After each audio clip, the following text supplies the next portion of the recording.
নারায়ণগঞ্জে মুক্তিযুদ্ধে স্মৃতিবিজড়িত একটি কার্গো জাহাজ কেটে নিচ্ছে প্রভাবশালীরা। এরই মধ্যে কেটে নেওয়া হয়েছে 1/3।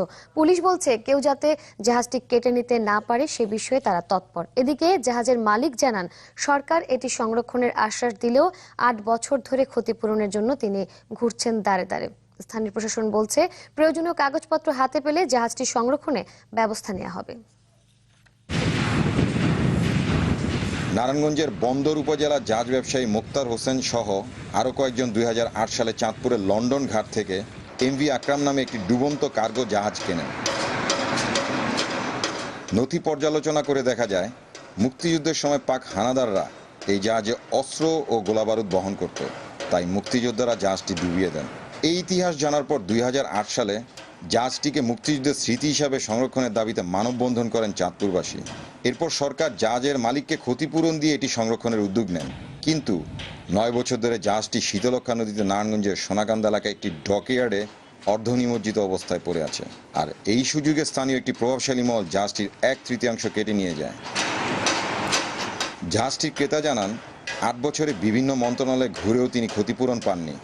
জাহাজটা আমরা দেখছি অনেক বিশাল বড়, এখন 9 বছর হয়ে গেছে। জাহাজটা দিয়ে কেটে কেটে নিতে নিতে জাহাজটা এরকম করছে, কোনো জাহাজের চিহ্ন নাই, ছোট একটা নৌকার মতো হয়ে গেছে। জাহাজটা তুলতে গিয়ে আমাদের পরে 1.5 কোটি টাকার উপরে এটার ব্যয় হয়। আমরা 8-9 জন পার্টনার, 8-9টা পরিবার অলরেডি দেউলিয়া হয়ে গেছে। সরকারের কাছে আবেদন জানাই, আমার এটা সিদ্ধান্ত হইয়া মুক্তিযুদ্ধের স্মৃতি হিসাবে রাখুক, এটা আমার কোনো দাবি নাই। আমার যত টাকা পয়সা আমি পাই। নারায়ণগঞ্জ বন্দর থানার ওসি জানান, জাহাজটি যাতে কেউ কেটে নিতে না পারে সে বিষয়ে তারা তৎপর। আর জাহাজটি সংরক্ষণের জন্য নৌ ও মুক্তিযুদ্ধ মন্ত্রণালয়ের মধ্যে আলোচনা হয়েছে বলে জানালেন বিআরডব্লিউটি এর কর্মকর্তা। এটা আমরা এখন বর্তমানে তদারকি করতেছি। পুলিশ সে ব্যবস্থায় নিরাপত্তার জন্য যতটুকু প্রয়োজন ততটুকু ব্যবস্থা আমরা নিয়েছি। মাননীয় মন্ত্রী মহোদয়ের সাথে কথা বলেছি, উনি বলেছেন যে খুব দ্রুতই এই বিষয়ে মুক্তিযুদ্ধ মন্ত্রণালয়ের পক্ষ থেকে একটি সিদ্ধান্ত চলে আসলেই আমরা এটা বিআইডব্লিউটিএ-কে জানিয়ে দিব। জেলা প্রশাসক বলেছেন, প্রয়োজনীয় কাগজপত্র হাতে পেলে জাহাজটি সংরক্ষণের ব্যবস্থা নেওয়া হবে। যদি সকল কাগজপত্র পেয়ে যায় তাহলে আমরা এটা খুব দ্রুততম সময়ের মধ্যে আপনাদেরও পরামর্শ গ্রহণ করে এটা ডিসপোজাল করে দেওয়ার ইনশাআল্লাহ চেষ্টা করব।